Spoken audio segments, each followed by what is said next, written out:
Yao, you've been a realtor since 2005, right? Yes, Working with buyers and sellers all over Long Island and New York in city, right? yes. Yes, okay. And one of the things that impresses me about Yao, once you become a real estate agent, there's so many avenues for additional education and training. And Yao, you have an ABR, which is an advanced training in buyer representation, right?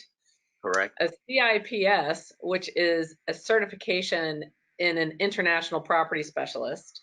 Yes, A CHLMS, which that one is certified in luxury sales, correct? yes. Yes. A GRI, which frankly, GRI in our industry is like getting a master's degree in real estate. You're a graduate of the Realtor Institute. And an SRS, which is a seller representation certification. So, man, Yao, you take real estate seriously. Very. It's about representing our clients the right way, being knowledgeable. So, Yao Lung Chan, you are a real estate agent, a realtor, with many designations, and you are with Keller Williams Greater Nassau, correct? Yes, Yes. And you're part owner in a couple of market centers as well. yes. This company, that's the greatest thing is that it provides you with a lot of opportunities. It's Mhm. unlimited. It's really what you can see, recognize, and achieve and go for. When I think about you in your market center, I see you as a leader in the market center. One of the ways that I see that is the way that you support and interact agents as they're developing their business. What is most satisfying for you in your leadership role within Keller Williams?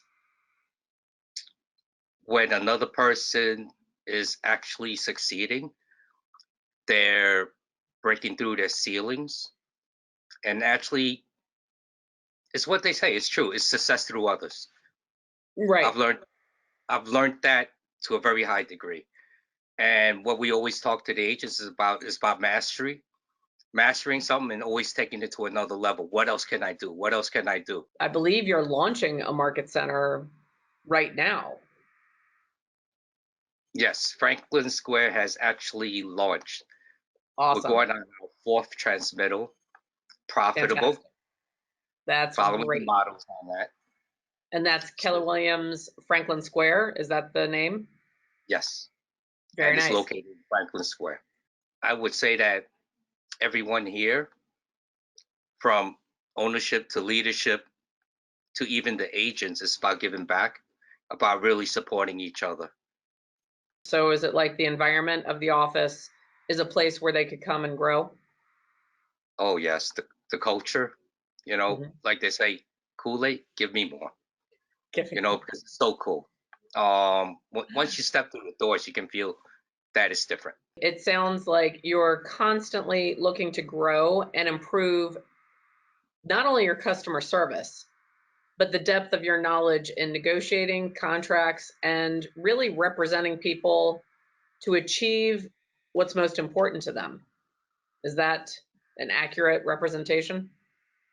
Yes, I take it very seriously because we're dealing with families. Um, Yeah, we need it's to not do a just great job. houses, right? Yeah, it's not about houses, it's about families, relationship building, which builds on our business also because we do a great job. What happens? They refer us to their family and friends and coworkers. That's what it's about, Right. right? When you think about meeting with new clients and achieving their goals in real estate, what is most important for you? What are you looking for when you first meet with a client? If we're a right fit, if I'm going to be able to represent them correctly, or if they wanted to be represented, that's the most important, really. I think that's a really great answer because it sounds to me like you're not just looking for the next deal. You're looking for a situation where the client's needs will be met by the skills that you offer. Am I Yes. hearing you Yes. correctly? Yep. What would happen if you met with a client and you felt like it was not quite the right fit, or that you felt that even with your extensive list of certifications, your experience firsthand in the market, your ability to interpret market data and present it in a way where people can make strong decisions, if you felt like that wasn't a good fit, what would you do? I would respectfully inform them that I was not the right broker to assist them and their family, that I can recommend someone in my market center Great. to be a better fit to help them and their family.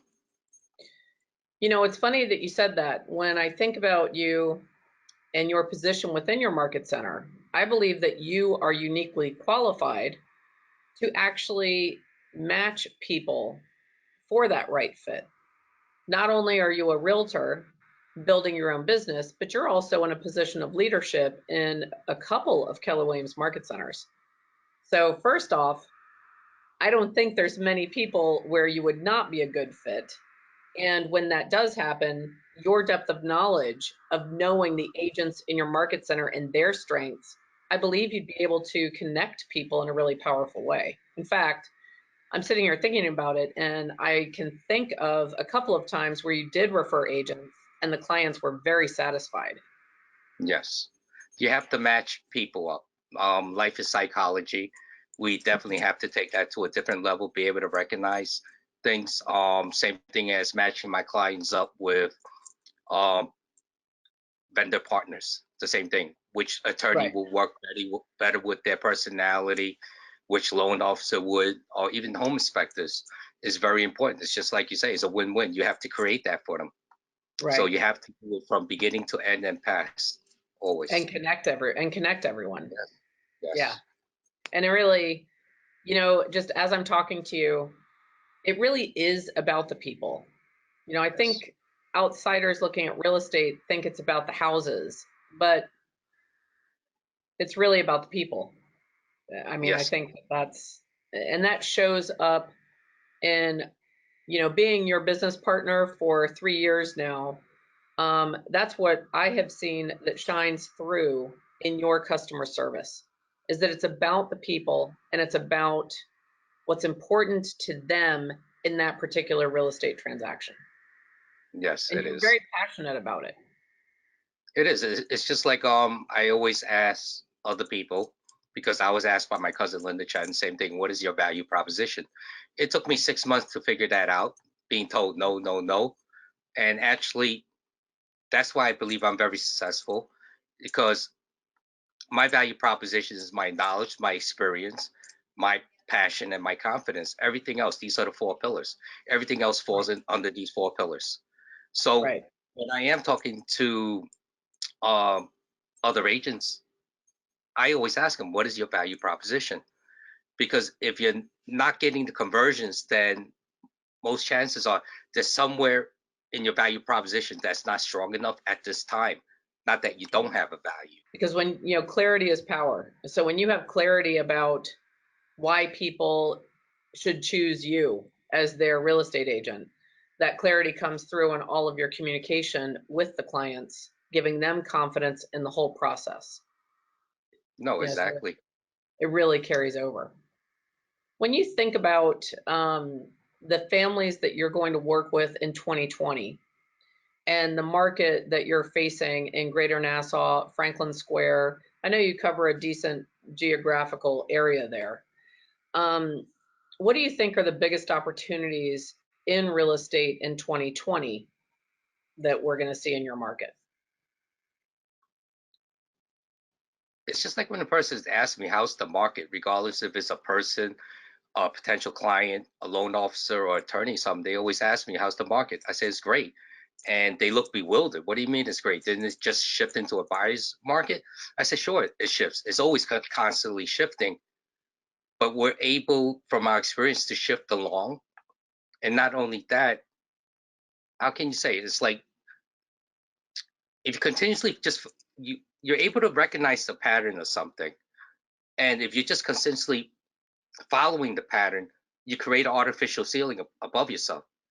So once you're able to recognize the pattern, you should be able to create the pattern to a certain degree. So we're always, so when they ask me, how's the market? And I said, it's great. I further explain to them it's because we create the market. We don't sit Absolutely. back and wait for business. We're out there prospecting. So of course it's always great. Yeah, Makes sense? it does make sense. And that's the reality. You and I have been in real estate since before the last recession, and we made it through that. And the reality is there are always people that want to buy, and there's always people that want or need to sell. So as you said, if you are intentional about creating your own market, then you don't need to worry about what's happening outside of you. No, And exactly. It's not worrying. It's just recognizing it, being right, predictive, and being proactive, not reactive. And I think that's what we strengthened on that, because we find ourselves more reactive than proactive, and it shouldn't be that way, especially as a right, business owner. People need to advance from being single dimensionally thinking and being multi-dimensionally thinking. See, that way they can recognize opportunities and actually eventually create opportunities, because you always have to ask, what else can I do? What else is there? You always have to question, take it a step further. It's always about right. taking it to another level, right? Absolutely. It really is. And that's part of, I believe, what makes our industry so engaging and so exciting, for people to really thrive and develop a big career. Well, thank you for your time today. This has been really just a good time speaking to you about the passion that you have for your clients, and that you understand that real estate is about the people, not about the property. And it's a pleasure to be in business with you. And I can't wait to see everything that's achieved in 2020.